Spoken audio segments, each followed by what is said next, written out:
want to talk to you today about the word faith, or the concept of faith, the theology of faith. If you're a Christian, if you're a follower of Jesus, you probably use the word faith quite a bit. And the way you probably use it is you use it this way.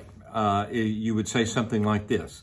When you're going through a difficult situation, a difficult circumstance, an illness maybe of some kind, you might say something like this: my faith gave me the strength to keep on keeping on. My faith gave me the strength to persevere through those difficult situations and circumstances in my life.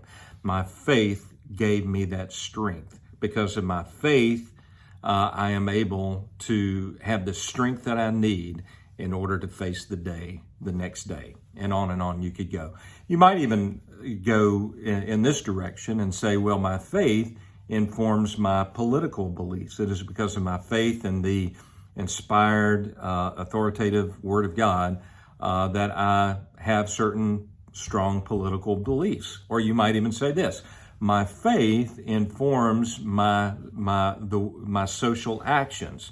You know, I'm involved in feeding the hungry, clothing the naked, visiting the sick and the imprisoned because of my faith. And so on we could go with the word faith. And so generally, those are some ways in which we use the word faith. The problem is that we throw words and phrases around as believers, as Christians, followers of Jesus. Sometimes we use words and phrases and we throw them around and they become platitudes. They become cliches. And the reason is we use them so much that they've lost their meaning. We don't define them. And so what I want to do today in today's podcast video is that I want to be able to define faith, what it is, and so that we can use the word faith, be better informed about it, and also when we use that word faith around other people, we are armed with a better definition so that we can also define our faith to someone who may not have faith. Does that make sense? Okay, so that's where we're going today with today's podcast and video. So my name is Hal Hall, and I am the founder, lead visionary of a ministry called The Great Awakening. We are located in the Olive Branch, Mississippi, just below the state line from Memphis. We are 15 miles from Graceland. And you can find me on Facebook. You can find me on Instagram. I'm Preacher Hal on Instagram, and we have a Instagram ministry page. Excuse me. I don't want to start this video over, so excuse me. And so Instagram, Facebook page, which is the Great Awakening Network. That's our Instagram page. My sneeze kind of lost my train of thought. But you can also find me on YouTube. I am Pastor Hal Hall on YouTube. And so if you like this video, you like this podcast, like, subscribe, share, hit the bell. It will alert you when new videos are uploaded. And so here we go. Let's launch into this subject today. Faith. What is faith? How do we define faith? Now, I'm one that I like in my spare time. I like to read, and I also like to watch videos of speakers and things like that, preachers and so forth in my spare time, just because that's how I'm wired. And sometimes I will watch some of these debates between a Christian apologist or a believer of some kind and an agnostic or an atheist or someone maybe that is struggling with their faith. And to give an example of some of the people that I like to watch or have watched in the past, William Lane Craig is a Christian apologist that I like to watch, and he debates many unbelievers and atheists. Frank Turek is another one. Frank Turek has a book called I Don't Have Enough Faith to Be an Atheist. I think that's the name. It may not be the exact title, but it's something like that. Also like to, John Lennox is another one. And he debates probably the most famous atheist of our time, Richard Dawkins, who wrote the book God Delusion. And so they have several debates on YouTube. You can watch them yourself. And so some of the atheists, agnostics, Christopher Hitchens, the late Christopher Hitchens, he passed away a few years ago. Matt Delahunty, I think is how you say his last name, is one that shows up in debates every now and then as an atheist, agnostic. So there are others, but that just gives you an idea of some of the debates if you're interested in watching some of those. So I want to talk about faith. Many of the unbelievers that will define faith, the problem is they redefine words like faith. And so this is how they define the word faith. Many of them will define it that you Christians, you followers of Jesus, you are believing in something without evidence. That's faith, okay? Well, I would say that that's blind faith, but that's not biblical faith. And kind of furthering this discussion, I want to go to the dictionary. I've got Merriam-Webster pulled up here on my computer, and we're going to read some definitions of the word faith. And so this is straight from the dictionary, Webster's dictionary, all right? And one definition is allegiance to duty or a person, or loyalty. That's one definition of faith. Another one is fidelity to one's promise, sincerity of intentions, acted in good faith is the sentence that it gives. Belief and trust in and loyalty to God. Belief in traditional doctrines of a religion. Now, here's the definition that many of the atheist agnostic types will point to. Firm belief in something for which there is no proof. So their definition, believing in something without evidence or something for which there is no proof, does show up in the Webster's dictionary. It's right there. I just read it to you. But is that biblical faith? And so what is the word faith from a biblical point of view? What is faith as the Bible defines it? Okay. So we've heard from Merriam Dictionary, and there's some pretty decent definitions of the word faith. And even that definition that atheists and agnostics use is found in there amongst those other definitions. So I've got my Bible program pulled up here, which is the Logos Bible software. I've got that pulled up here. And I've got Hebrews chapter 11 pulled up, which is sometimes referred to as the Hall of Faith. Because Hebrews, the writer of Hebrews, defines faith, gives us a definition of what faith is in verse 1, and then goes on to unpack what that means. So first of all, let me read Hebrews chapter 1. I've actually got my hard copy of the Bible. I like to read my Bible from here, but I also like to use the study tools on the Logos. So let me read Hebrews 11:1. So this is how the Bible defines faith. Now, faith is the substance of things hoped for, the evidence of things not seen. All right, that's the definition. Now, faith is the substance of things hoped for, the evidence of things not seen. So what is of course, the Bible, the New Testament, is written in Greek, and so we look to see what Greek word the writer of Hebrews uses for the word faith. And so I'm going to highlight the word faith here, and I'm going to do this in real time. And I'm going to pull the word faith up, and it comes up here and gives us a whole screen here of what faith means. So first of all, it's the word. In fact, I'm going to let the software tell you how to pronounce it. Pistis. Pistis. Pistis. You hear that? Pistis. All right. So that is the word for faith in Greek that the writer of Hebrews uses. And so this is the definition that it gives: strong confidence in and reliance upon someone or something, often with the object of trust understood. Okay. So that is the Greek understanding definition of the word faith and the Bible's definition of the word faith. So I would say that blind faith is believing in something without evidence, but biblical faith is believing in something, but there is plenty of evidence to back up our faith in God, our faith and our belief in God, the unseen, right? And so what the writer of Hebrews does, and the reason this chapter is called the Hall of Faith, is because the writer of Hebrews goes through different people in the Bible and points to them as evidence of why we can have faith, or how we can have faith, and why we need to put our faith and our trust in God.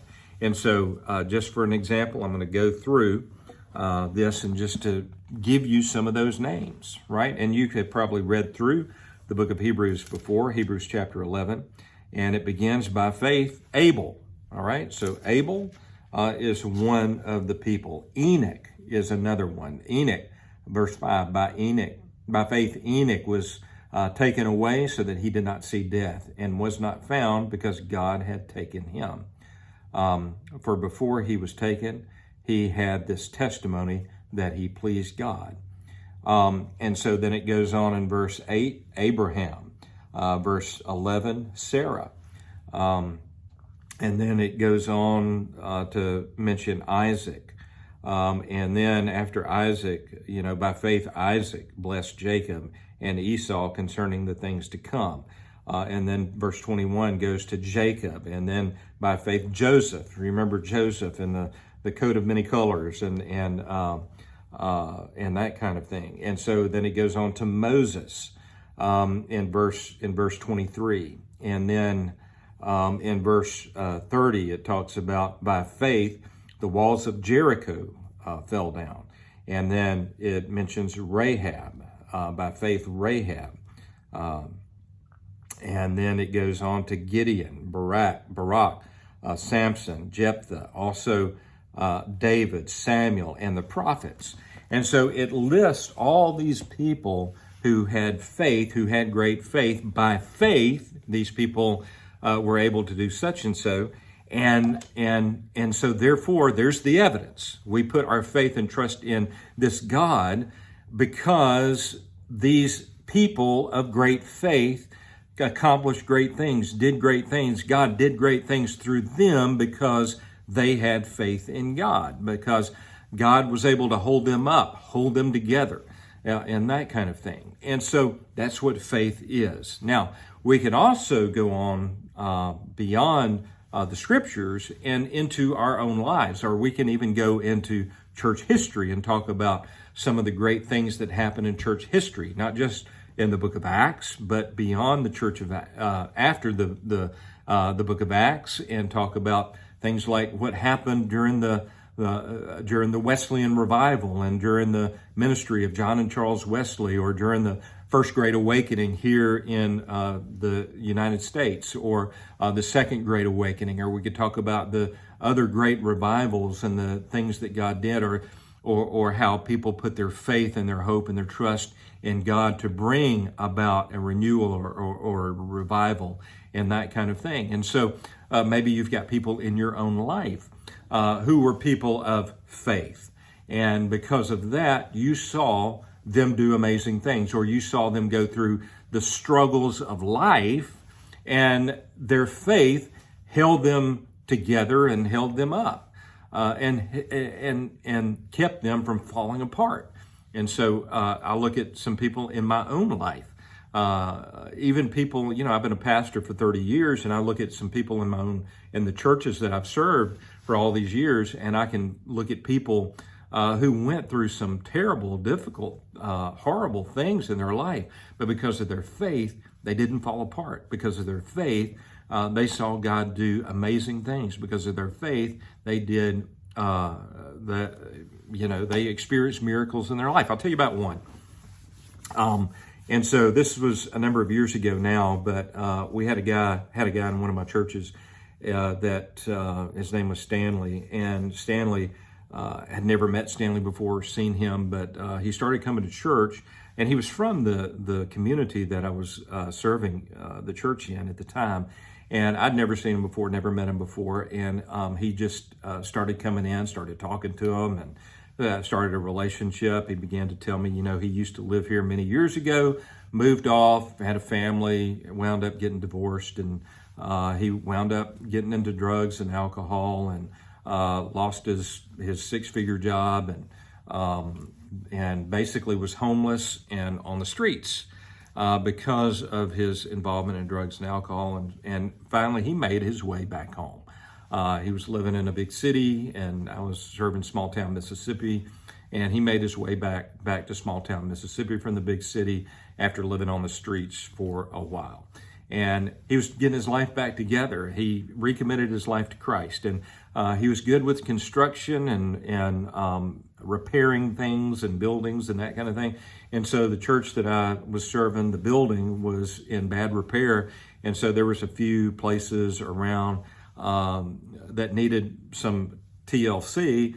And so after church one Sunday, he, underneath one of the historic stained glass windows, he looks at it. He says, I can fix that. Do you want me to fix that? I said, yeah, sure, that'd be great.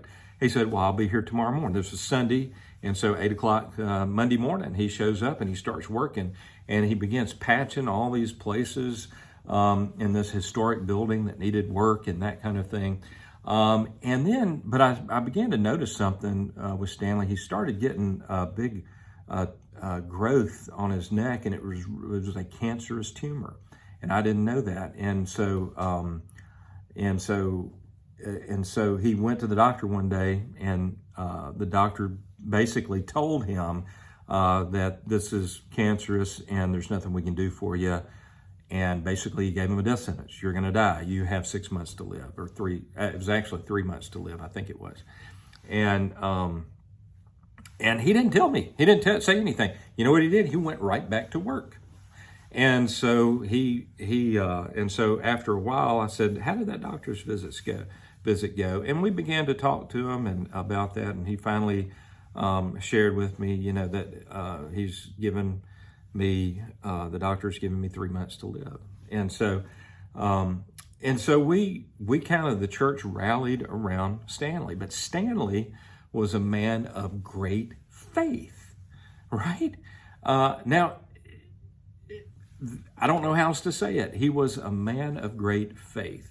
The church rallied around him, and we even had a healing service for Stanley. The church gathered around him. We anointed him with oil. We laid hands on him, just like the Bible teaches us to do, to call forth the elders of the church, anoint him with oil in the name of the Lord. The prayer of faith will restore the one who is sick. And so I wish I could tell you that God totally and completely restored Stanley, healed Stanley. But what God did in Stanley's life is Stanley's life totally turned around. And Stanley, from that moment on, began to go tell his testimony of how God changed his life, of every bad thing that he went through, and how, with his family, losing his family, his job, his income, being on the streets with drugs and alcohol and that kind of thing, making his way back home, and really making his way back home by rededicating his life to Jesus.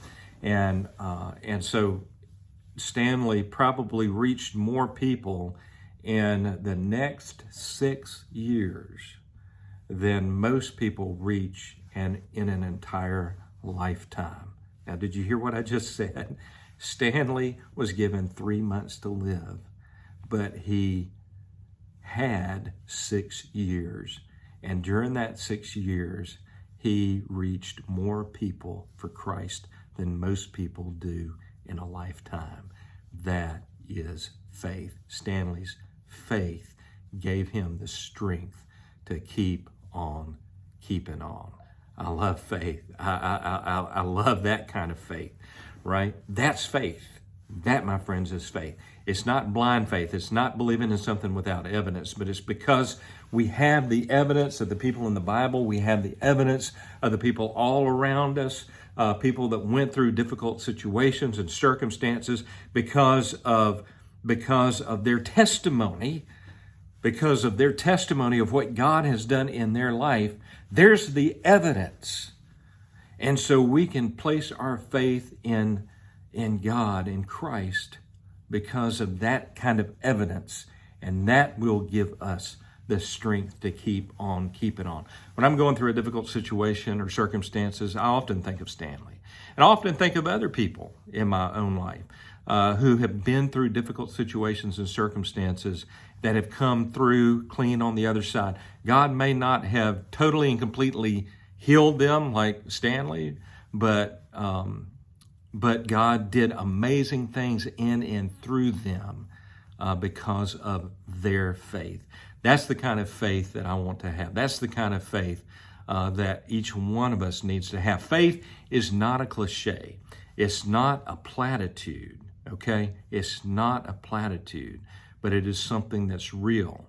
It is something that, let's get this definition again. Let me give you the Greek. Pistis. Pistis, right?